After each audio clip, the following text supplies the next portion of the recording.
We are apt to say that in sickness the body needs some relief. But is it not much better to die rather than do something unworthy of our vocation? In any case, if God wishes us to go on living, either He will give our body enough strength to bear the pain of the illness, and will reward us for our courage, or else He will find some way to relieve the pain, for the fountain of wisdom never lacks a remedy. What we need to do, above all else, is to return to the blessed way of life followed by the first monks. This way can easily be attained by all who wish. And then, if any suffering comes, it will not be fruitless, for there is this consolation, that it corrects our faults and enables us to make progress.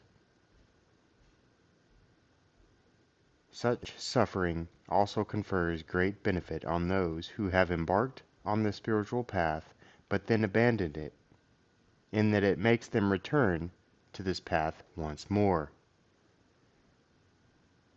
Let us avoid staying in towns and villages. It is better for their inhabitants to come and visit us. Let us seek the wilderness, and so draw after us the people who now shun us. For Scripture praises those who leave the cities and dwell in the rocks, and are like the dove. Jerome chapter 48, verse 28. Or perhaps that's Jeremiah chapter 48, verse 28.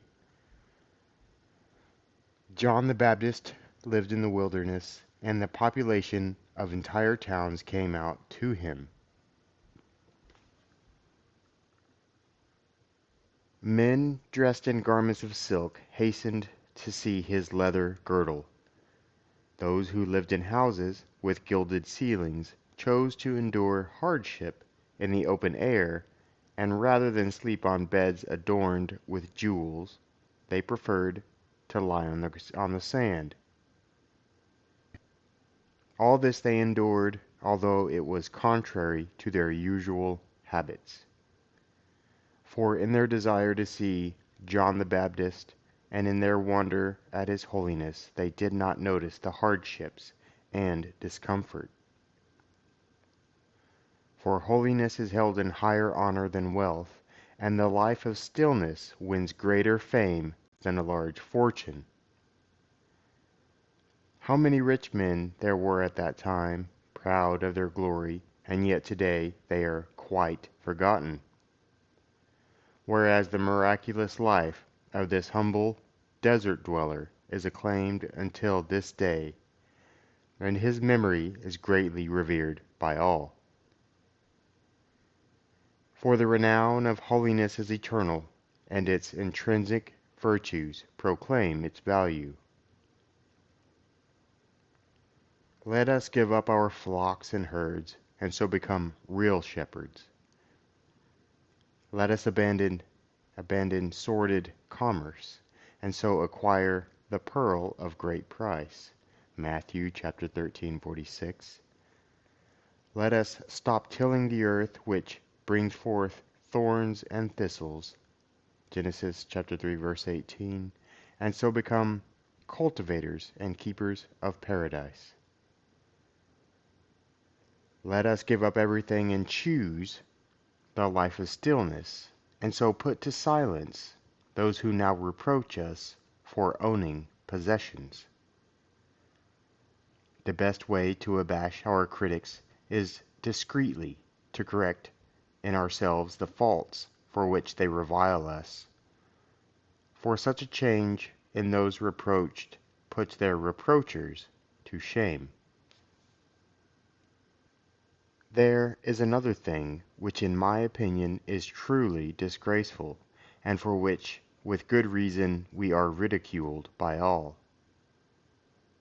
When someone has just entered the monastic life and has learnt merely about the outward practices of asceticism, how and when monks pray, what they eat, and how they dress. At once he claims to teach others concerning things he has not mastered himself. He goes about with a bevy of disciples, although himself still needing instruction. He thinks it easy to be a spiritual guide, not realizing that the care of other men's souls is of all things the most difficult. For men must first be purified from old defilements, and then with close attention must learn about holiness. But when a person imagines that there is nothing beyond bodily ascetic practice, how will he correct the moral character of his pupils? How will he refashion those enslaved to evil habits? How will he help those attacked by the passions when he knows nothing about mental warfare? How will he heal the wounds they receive when fighting, since he himself lies wounded and is in need of aid? To master any art requires time and much instruction. Can the art of arts alone be mastered without being learnt? No one without experience would go in for farming, nor would someone who has never been taught medicine try to practice as a doctor.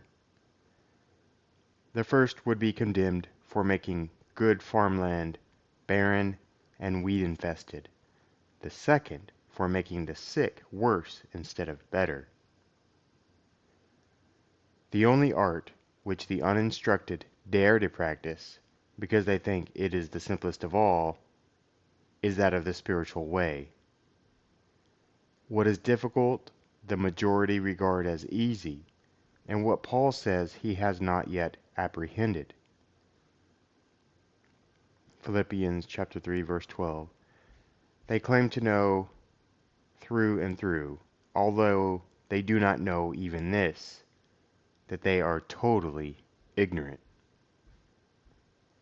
This is why the monastic life has come to be treated with contempt, and those who follow it are mocked by everyone.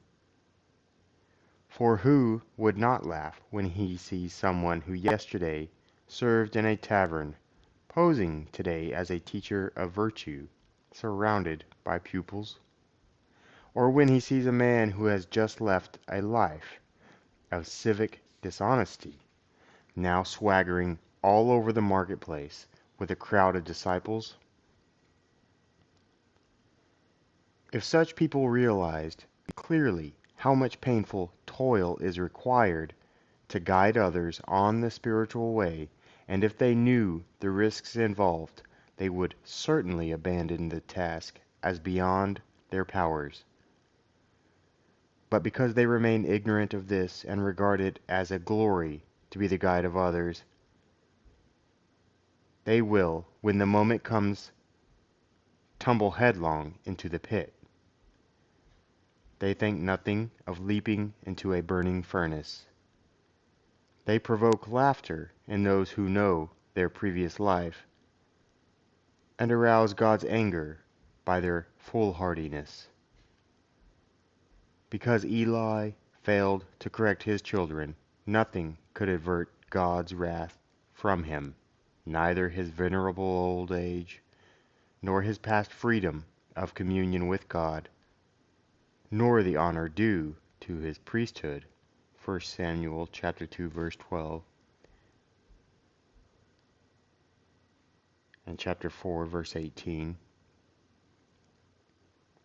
How then will they escape his wrath, whose previous actions have not commended them to God, who understand neither the workings of sin nor how to correct it, and who embark on this dangerous task without experience, incited by love for glory?